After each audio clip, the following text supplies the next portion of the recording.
안녕하세요. 김유라입니다. 오늘은 파리에서 도시락을 파는 여자라는 책을 가져왔습니다. 이 책은 워낙에 유명한 책이라서 읽어보신 분들이 많을 텐데요. 저는 인제 읽어봤습니다.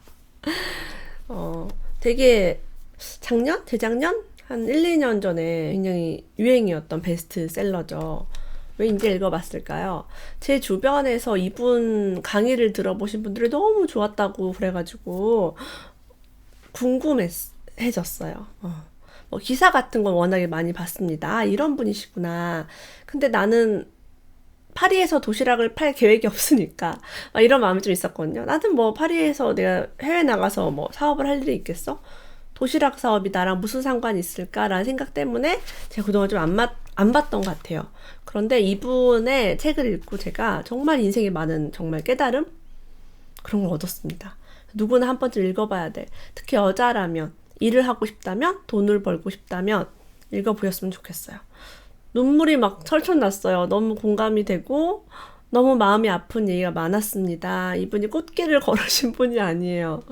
그래서 내 팔자는 참 좋구나. 이분이 지금 성공했지만 그 힘들었던 걸 보니까 내 팔자 너무 좋구나. 그런 깨달음을 얻었습니다. 함께 이야기 나눠볼게요. 너무나 형편이 어려워가지고 고등학교를 갈 수가 없었대요. 6남매를 키우는 가난한 부모 밑에 자랐고요. 그 동네 자체도 가난했지만 특히 더 가난한 그런 집이었다고 합니다. 그래서 등록금을 이렇게 장학금을 받을 수 있는 상황이었는데도 학교를 못 갔대요. 왕복 차비와 식비를 감당할 수 없다고. 그 정도로. 부모님이 그 정도로 힘들어서 장학금을 받아도 고등학교 안 된다라고 했어요. 그래서 돈을 벌면서 학교를 다닐 방법을 찾았어요. 옛날에는 공장에 많이 갔다고 하더라고요. 17살 때 서울에 가서 와이셔츠 공장에 들어갔다고 합니다. 그곳에서 야간 학교를 다닐 수 있도록 지원을 해줬대요. 그곳에서 나는 행복이라는 게 상대적인 개념이 될 수 있음을 처음 배웠다. 당시 공장 월급은 6만원, 7만원 정도였던 것으로 기억하는데 꼭 필요한 생활비를 제하면 딱히 부족한 돈도 아니었다. 그 돈으로 주말이면 친구들과 영화도 보고 맛있는 것도 잔뜩 사 먹었다. 계획적으로 저축을 하진 않았지만 돈도 조금은 모을 수 있었다. 돈을 모은다는 건 미래를 꿈꾸고 계획할 수 있다는 의미이기도 했다. 그때부터 나는 점차 낙천적이고 긍정적인 성격을 회복해 나갔다. 진짜 너무 가난했다가 돈을 벌어서 영화도 보고 맛있는 것도 먹고 너무 행복했다는 거예요. 남들이 봤을 때는 여자가 어린 나이에 공장 다니고 학교 다니고 힘들겠다 했지만 좋았다고 합니다. 정말 행복은 상대적이에요. 내가 안 좋았다가 조금만 좋아지면 좋은 거예요. 근데 엄청나게 잘 살았다가 여러분 보통 수준만 돼도요 엄청 그건 불행한 겁니다. 그래서 태어날 때부터 엄청난 부자였다가 점점 가세가 기운 게 사실은 제일 불행인 것 같아요. 이분은요 일본에서 패션을 배웠고 패션은 유럽에서 배워야겠다 해서 프랑스를 가게 되었다고 합니다. 그런데 이제 일본어도 모르는데 일본을 간 거고요. 프랑스어를 모르는데 프랑스를 갔대요. 그렇게 해서 대학을 막 찾아가서 막무가내로 편입을 시켜달라고 했대요. 통역을 해줄 사람을 이제 데려가서요. 다음 학기부터 수업을 듣겠노라고. 면접을 진행했던 교수님은 내가 프랑스어를 하지 못하는 점을 우려했지만 나는 일본에서의 일을 예로 들면서 남은 6개월 안에 수업에서 뒤처지지 않을 정도로 프랑스어를 익히겠다라고 했다고 합니다. 그래서 입학 허가를 받았대요. 근데 언어가 되지 않으니 수업을 따라가지 못했고 결국 중간에 휴학을 하고 다시 프랑스어를 더 공부할 수밖에 없었다고 합니다. 실력이 잘 늘지 않았대요. 그래서 엄청나게 많은 시간을 허비했고 거침없이 달려오던 내 인생에 제동이 걸렸다라고 합니다. 이분을 보면서 진정한 DID, 들이대 원조가 아닌가 싶어요. 그냥 무조건 하겠다. 무조건 가겠다.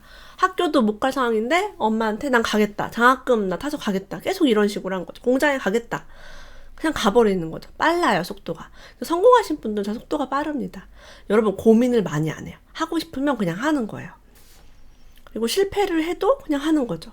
근데 이분이 이렇게 대학을 나오고 패션 관련 사업을 하다가 실패를 이제 크게 했습니다. 박람회를 했는데 이제 돈을 빌려가지고 크게 한 거예요. 광고도 하고. 근데 그 입장료를 내고 사람들이 많이 와야지 수익이 나는 그런 구조였는데 사람들이 안 온 거예요. 순식간에 빚더미에 앉았고 임대료, 인건비 등 계속해서 비용이 나가면서 빚도 같이 늘어났고 새로운 프로젝트를 기획해보려 해도 돈이 없어 엄두가 나지 않았다. 빚이 있으면 여러분 계속 이자가 나가요. 그리고 직원들이 있으니까 인건비 계속 나가죠. 사실은 빚이 많으면 많을수록 사업이 힘들 수 있어요. 이게 막 시스템으로 수입이 들어오지 않는데 지출이 계속 나가니까. 결국에는 그래서 이제 그 사업을 접었다고 합니다. 빚만 남겨두고요. 근데 그 전에는요, 사람들이 막 파티 같은 데 초대하거나 무슨 집에 초대하면 그렇게 많이 왔대요. 당일에 초대해도 많이 오고 전날에 초대해도 많이 왔는데 어느 날 어떤 되게 소중한 친구를 위해서 생일 파티를 열어주고 2주 전에 한 30명 정도를 초대를 했는데 사람들이 막 당일날 막 못 오겠다고 막 동생이 아프다 뭐 우리 팀에 무슨 일이 생겼다라고 핑계를 대면서 오지 않았다고 합니다. 그것도 파티 시작하기 한 2시간 전쯤에. 너무너무 속상했대요. 사람들 거의 안 온 것 같아요. 근데 옛날엔 잘 나가는 사업가였을 때는 많이 왔는데 빚을 잔뜩 진 실패한 사업가가 되니까 사람도 오지 않았다라고 합니다. 내 돈과 배경을 보고 따르는 척 했던 것 뿐임을 말이다. 그걸 깨달았대요. 그날 이후로 나는 대인 기피증까지 얻어 사람들을 만나지 않게 되었다. 돈도 없었고 사람도 잃었고 되게 자존감이 낮아지는 그런 순간에서 이 사람이 어떻게 이렇게 일어설 수 있게 되었을까? 궁금하죠. 지금 내가 할 수 있는 가장 작은 것부터 시작해라 라고 얘기합니다. 큰 집이 있었대요. 그 나의 마지막 자존심이라 집이랑 차는 팔지 않았다고 합니다. 사업하시는 분들이 그래요. 진짜 빚이 많아도 집이랑 차는 좋은 거 가지고 끝까지 진짜 가지고 있는 분들이 많으시죠. 자, 이분은요 그 집을 이용해서 민박을 하기로 했대요. 집의 시설과 입지가 워낙 좋았기에 어지간한 호텔보다 비싼 가격을 매겼음에도 손님이 제법 많았다. 그리고 3개 국어, 한국어, 프랑스어, 일본어가 능통했기 때문에 다양한 사람들에게 가이드가 가능했다라고 얘기합니다. 이렇게 민박과 가이드를 하면서요, 자신감이 생겼대요. 근데 사실 사람들은 수군댔대요.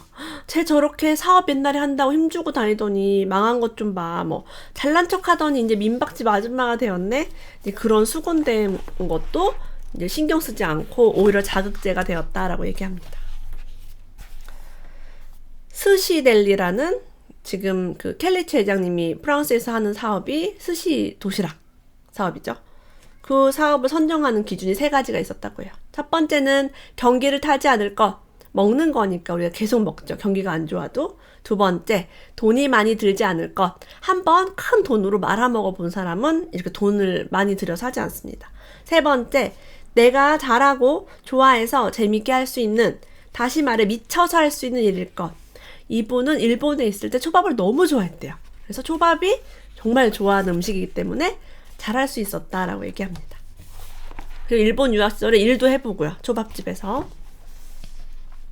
자, 내가 하는 사업을요, 한 문장으로 요약할 수 있어야 돼요.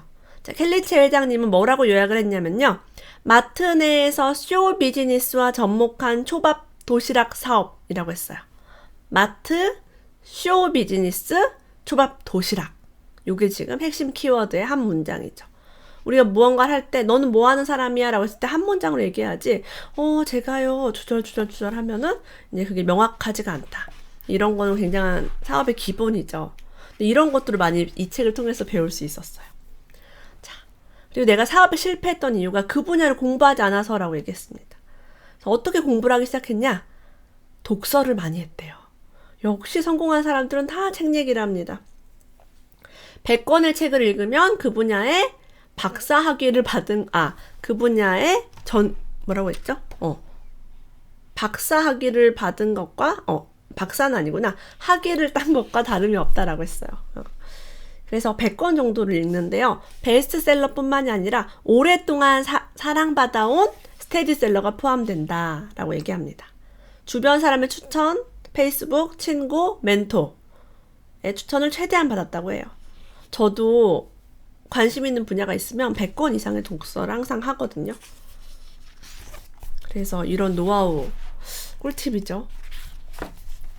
스티브 잡스 영상에서도 영감을 얻었다고 합니다. 어떤 인터뷰 영상에서 이렇게 얘기했대요. 누군가의 도움을 받고 싶으면 일단 전화번호부에서 그 사람의 번호를 찾아내세요. 그리고 전화를 걸고 도와달라고 하세요. 그리고 영상에서 마지막으로 이런 말을 했대요. 전화해서 도움이 필요하다고 말했을 때 이를 거절한 사람은 단 한 명도 없었습니다. 그런데도 사람들은 전화를 걸지 않아요. 대부분의 사람들은 요구하거나 요청하려 하지 않아요. 그것이 무언가를 이루어내는 사람과 그저 꿈만 꾸는 사람의 차이이기도 합니다. 정확하게 상대방에게 이걸 내가 요청하면서 대가를 주거나 아니면 비즈니스적으로 협력을 할 수 있겠죠. 내가 이런 비전을 가지고 있는데 당신과 함께하고 싶다. 이거를 명확하게 꿈을 꾸고 요청하면 된다는 거예요. 근데 대부분 요청을 하지 않아요. 왜요? 거절할까봐 두려워서. 아니 거절하면 어때요? 사업 초창기에는 돈도 없고요. 가진 것도 없으니까 더욱더 도움을 요청해야 된대요. 근데 대부분 하지 않죠. 그래서 켈리치 회장님은 아는 것이 없었지만 그 분야 전문가들을 막 찾아가고 막 만나고 도움을 구했다고 합니다. 그 중에 한 분이 스노우폭스의 김승호 회장님이에요. 막 그분도 막 만나자고 해서 만나서 노하우를 얻었대요. 그리고 초밥을 잘 만드는 일본의 아주 장인을 찾아가서 3번이나 가가지고 계속 도와달라고. 돈도 없어서 내가 도와주면 얼마를 주겠다 이런 말도 할 수가 없었대요. 근데 그 정성 그걸로 그분이 도와줬다고 합니다. 도움을 먼저 받고 컨설팅 비용을 나중에 드렸대요. 왜냐면 돈이 없으니까 지금은 빚만 잔뜩 있으니까. 근데 내가 이런 비전이 있고 이런 사업이 이제 앞으로 키우겠다 라고 해서 된 거죠. 대박이에요. 지금도 이제 그 켈리델리의 고문으로 야마모토 선생님이 와가지고 최고의 요리법을 알려주신다고 합니다. 자, 우리가 멘토링을 하거나 상담을 남들과 할 때요. 다른 사람들에게 나의 아이디어를 이야기했다가 뺏길 수도 있다라고 해요. 이런 거 조심해라. 네. 우리가 누군가에게 멘토링을 요청할 수도 있고 우리가 멘토링을 할 수도 있겠죠. 그런 걸 조심해라라고 합니다. 이제는 되게 아이디어가 중요한 시대가 돼서 그래요. 그죠? 정말 성공하고자 하는 의지가 있다면 거절을 두려워하지 말고 도움을 요청하고 또 요청하는 것이 성공의 가능성을 조금이라도 높이는 방법이다. 그리고 만나고 싶은 사람이 있다면 기꺼이 주위에 이야기하라. 나처럼 뜻하지도 않은 데서 그 사람과 연결고리를 잡게 될 수도 있을 테니 말이다. 이분이 그걸 잘했어요. 막 요청하고 막 도움받고 싶다고. 저는 제가 제 영상 속에 보면 안녕하세요. 김동률을 사랑하는 김유라입니다. 쓸데없는 김동률 얘기를 막 합니다. 왜? 만나고 싶은 사람이에요. 저한테는. 굉장히 중요한 사람이고 막 얘기를 하고 다니는 거죠. 사람들이 다 알도록. 네. 그래서 혹시 알아요? 사돈의 팔촌이 제 구독자일지? 네. 한순간의 어떤 희망이라도 놓치지 않으려고 합니다. 이런 용기도 사실은 제가 이런 많은 책들을 통해서 에너지를 받았어요. 책을 읽지 않았다면 저는 저의 가능성을 한참 낮추면서 그래 요만큼만 살면 충분해 이 정도면 됐어라고 하겠죠. 더 많이 꿈꾸고 더 많이 저의 한계를 극복해 보려고 합니다. 자, 이분이 까르푸인가 이 마켓이? 프랑스의 C 마켓이라고 했거든요. 아마 까르푸 맞는 것 같은데 네. 그 마켓 안에 입점을 하는 사업 계획서를 써서 보냈대요. 그렇게 큰 대형 마트에 입점을 하는 건 쉽지가 않습니다. 그래서 보고서를 썼는데 한 권으로 두껍게 해서 보내면 누가 보겠어요? 안 보지. 그래서 최대한 적게 양을 줄였대요. 첫 번째, 내가 하려는 사업이 어떤 사업이고 다른 그런 사업과 차별점과 콘셉트이 무엇인가. 두 번째, 시장 상황이 지금 어떤가. 이 분야가 앞으로 엄청 커질 돈을 많이 벌 수 있는 사업인가. 세 번째, 이 사업을 하는 사람이 왜 켈리체여야 하는가. 그쵸. 이분이 막 야마모토 씨랑 같이 이제 그런 전수도 받고 여러 가지 그런 게 준비된 것들이 있으니까 이거를 세 쪽으로 한쪽 해서 사업 계획서를 간단하게 만들었다고 합니다. 뒤쪽에는 메뉴와 3D 이미지 같은 거를 사진을 첨부를 했대요. 처음에 직원들은 되게 부정적이었다고 합니다. 이게 뭐야, 스시를 뭐 쇼를 뭐 하면서 도시락으로 뭐 스시 도시락은 우리는 이미 가지고 가지고 있었대요. 아주 맛없고 질이 낮고 싼 것으로. 근데 이걸 회장이 직접 본 거죠. 우연히 무슨 토요일 날 출근했다가 이렇게 쓱 본 거예요. 그래서 양을 줄여서 본질만 넣어라. 만약에 양이 많았다면 회장이 봤을까요? 바쁜데. 네. 직원들은 부정적으로 생각했대요. 그냥 별로다 했는데도 바로 회장님이 감각이 있는 거지. 해보자 해서 되게 그렇게 계약이 되면서 마트에 점점 이 스시 델리가 늘어난 거죠. 자, 근데 이분은 정말 멋진 엄마기도 해요. 이렇게 사업에 달리다 보면 가정을 버리고 돈 버는데 매진할 수도 있는데 우리 아이의 순간이 소중하다라는 걸 잘 알고서 아이랑 남편이랑 회사를 1년 동안 나가지 않고 요트로 막 전 세계 여행을 하기도 했어요. 물론 돈이 있기에 가능하지만 돈이 있다고 할 수 있는 일은 절대 아닌 것 같아요. 그 일을 놓고 믿고 맡기고 이 큰 기업을 그냥 알아서 맡겼다는 거. 그 용기와 그런 시스템이 정말 대단하죠. 아이에게 기다림의 시간은 너무 길고 가혹하다. 그래서 아이에게는 엄마 아빠를 처음 만난 1초가 상당히 중요하다. 이때 아이와 눈을 마주치지 않거나 인사를 하지 않으면 아이는 관심을 기다리게 된다. 아이에게는 정말 어린 아기, 태어난 지 얼마 안 된 아기는요 1초가 되게 길어요. 왜냐면 그의 인생이 짧기 때문에. 우리는 지금 시간이 너무 빨리 가죠. 아기들은 그렇지 않아요. 그래서 아이가 돌아오자마자 30분에서 1시간 꼭 놀아주고요. 이렇게 세계 여행도 할 정도로 아이와의 시간을 중요시 여깁니다. 엄마 바빠, 나중에 놀아줄게 라고 하지 않으려고 한대요. 책도 막 매일 읽어주고 했다고 해요. 이런 걸 보면서 정말 일과 라이프를 다 잡은, 워라밸을 잡은 그런 훌륭한 여성이 아닌가 싶어요. 되게 부럽네요. 근데 우리 마음으로 충분히 선택할 수 있다는 거죠. 불안해하지 않고. 다른 나라에 진출할 때는요, 계약서를 먼저 쓰고 사람을 뽑는데요. 그러니까 리스크를 최대한 줄이는 거죠. 회사 돈으로 비행기를 타야 할 때는 무조건 이코노미석을 이용한다고 합니다. 회사의 돈을 흥청망청 쓰지 않는다. 이게 사업을 잘할 수 있는 비결이래요. 예전에는 사업이 좀만 잘 되면 돈을 많이 썼지만 지금은 그렇지 않다고 합니다. 업계에서 최고 수준 연봉을 주고요. 해마다 열리는 워크숍에는 과감히 돈을 쓰고 테마파크를 통째로 빌리기도 하고 자비로 여행하기에 부담되는 곳에는 단체로 여행을 하면서 행사를 진행해서 쓸 곳은 쓰고 아낄 곳은 아낀다라는 인식을 직원에게 심어준다고 합니다. 생각만 해도 가슴이 뛴다면 도전해볼 이유가 충분하다. 우리가 나 이거 해보고 싶어라고 가슴이 뛰는 일들 되게 많아요. 근데 거기서 망설이는 이유가 망하면 어떡해, 돈 손해보면 어떡해 이런 분들이 많은데 요즘은 여러분 정부 지원 사업이 굉장히 많습니다. 한번 뭐 K-스타트업 같은 데 들어가 보셔서 잘 보시고요. 제가 정부 지원 사업에 대해서 리뷰한 것도 있어요. 김유라 정부 지원 사업 검색하면 책도 있습니다. 그러니까 지원금을 받아서도 사업을 할 수 있는 그런 시대가 됐어요. 이분도 안에 보니까 벤처 창업 지원을 받았다는 얘기가 있더라고요. 한 줄. 그래서 아마도 지원금을 어디서 받았을 수도 있고요. 그리고 많은 점주들이 있어서 수익을 쉐어하는 방식으로 했어요. 그러니까 마트 안에 입점이니까 켈리치 회장님이 다 막 돈을 막 하나 오픈할 때마다 큰 돈을 들이지 않고 오히려 점주가 이렇게 했을 가능성, 제가 이런 분야는 잘 모릅니다. 그래서 돈을 많이 들이지 않고도 충분히 사업을 확장하고 잘할 수 있어요. 특히 프랜차이즈 사업은 더더욱 그런 것 같아요. 여러분도 한번 사업하고 싶으시면 공부를 해보시고 도전해보시길 바랍니다.